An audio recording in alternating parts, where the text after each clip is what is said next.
What's up, everybody? It's Pastor J with Daily Inspiration. So glad to be back with you guys. It's been a while since we've done one of these, but I just felt led to give you a daily inspiration for these few days of this week. Look, we are headed into we're smack dab in the middle of the fourth quarter of 2021, and it's hard to believe that we are really headed towards the end. We're in November, and we have about 7 more weeks left in this year. And I know many of you all have gone through some trials this year. You've gone through some tough days, some rough days, and I can even speak for myself, my family. We have experienced some massive losses. Just the other day, my Aunt Sandra passed away, and 3 weeks before that, around 3 weeks before that, my Uncle Bob passed away. And it's just interesting because, you know, my father it's 9 of them total, 9 siblings altogether, and they were all living. And then just in a matter of 3 weeks, they lost 2. And it's just interesting how swift life can move and the transitions that we go through in life. But I'm still encouraged that God is still in control.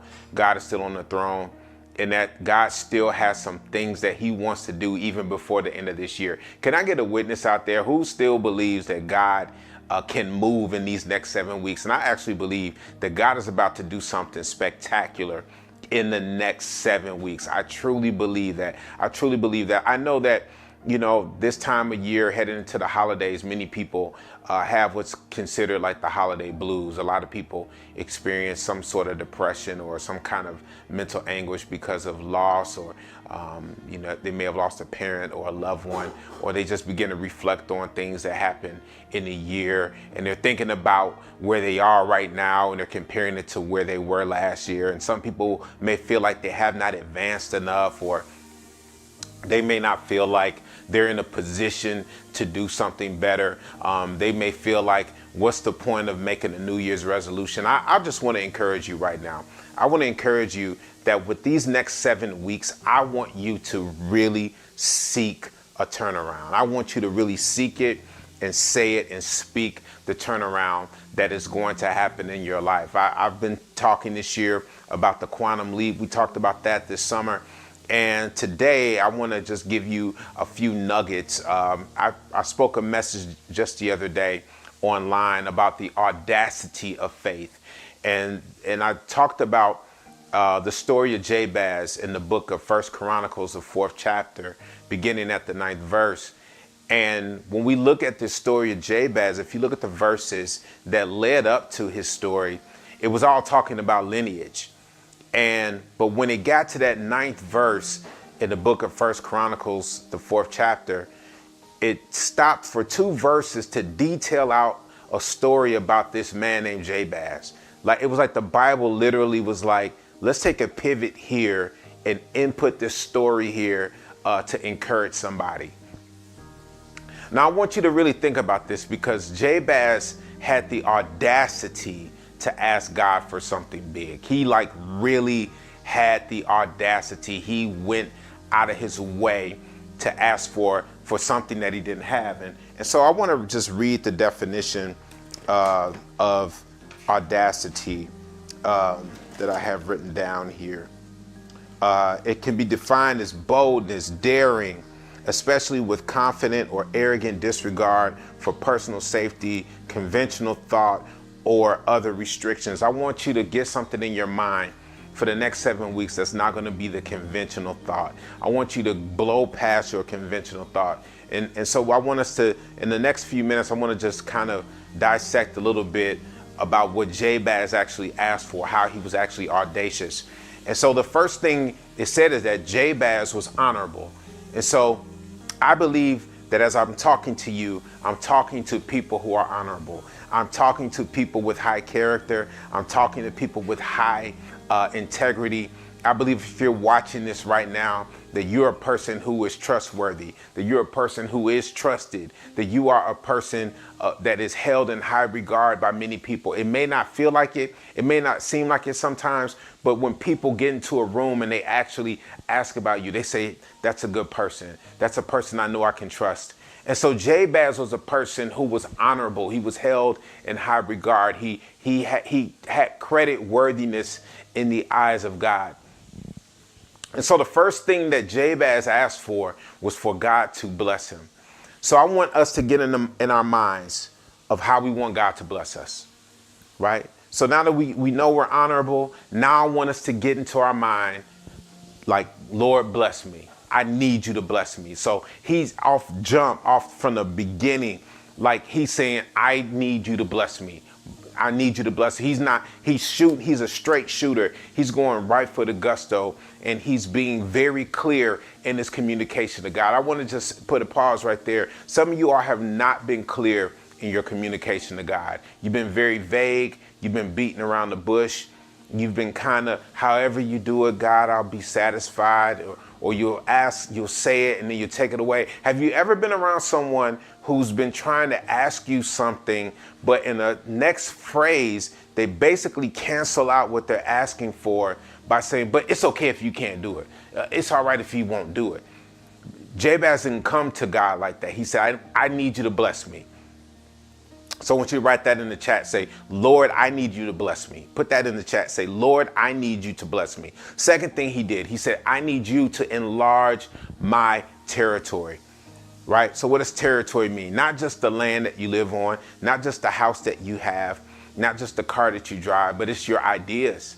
Enlarge my ideas. Enlarge my vision. Enlarge my creativity. Enlarge my capacity. Enlarge my thinking.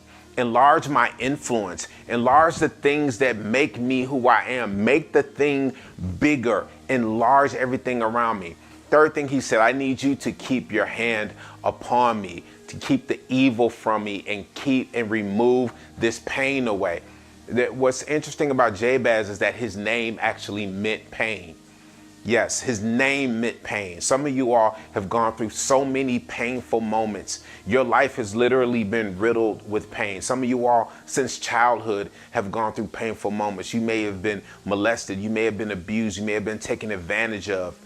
And you've gone through pain. All you have known is pain. I want you to ask God right now, just like Jabez did, to God, place your hand upon me and remove me from evil and take the pain away. I believe in the next 7 weeks that you're going to see the Lord roll the pain back off of you. Yes, I believe that you're going to see him and literally see the manifestation of him taking the pain away. It's not just the fact of knowing he can take it away, right? But it's seeing it. And it's feeling it in real time. And what did it say at the end of the story of Jabez? That God gave him everything that he asked for. Isn't it wonderful to know that we serve a God that is capable and is willing and able to do everything that we are asking him to do? So let's recap this right now. Let's recap. Let's ask God to bless us.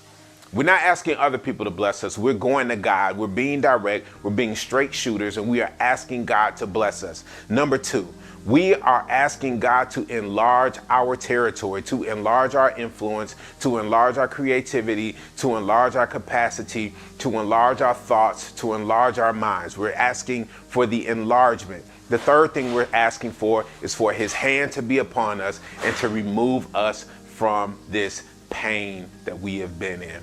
Listen, let me pray for you right now. I want to pray for you right now that you can be in this position, that in the next 7 weeks, you're going to see this massive turnaround happen.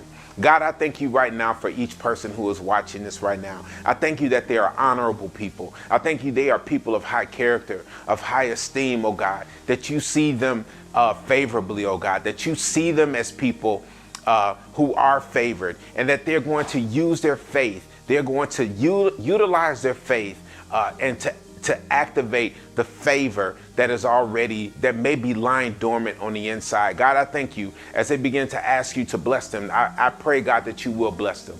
Bless them in their finances. Bless them in their health. Bless them in their minds. Bless them in their relationships, God. Bless them in their influence, God. Bless them in their affluence. God, I pray that you would bless them. The next thing, God, I ask that you would enlarge their territory, God.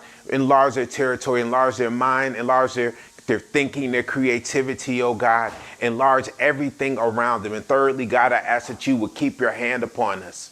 Keep your hand upon your people right now and remove them from every single painful situation that they're in. Every pain point, we ask that you would touch it right now. In your name we pray. Amen. Listen, if you want to be a blessing to this ministry, to Illuminate Church, we ask you, we encourage you to be a financial blessing to us by going to our website, IlluminateChurchOnline.com/give. You can sow a seed there, or you can simply go to our Cash App, $Illuminate Church. If you would like to get in contact with me personally, you can shoot me an email at pastorj@IlluminateChurchOnline.com. Don't forget to follow us online on our Instagram, Illuminate LA, and also on our Facebook page, as well as our YouTube page. Listen, we're doing more and more content. I can't wait to keep giving you this daily inspiration. I'm Pastor J with Illuminate Church.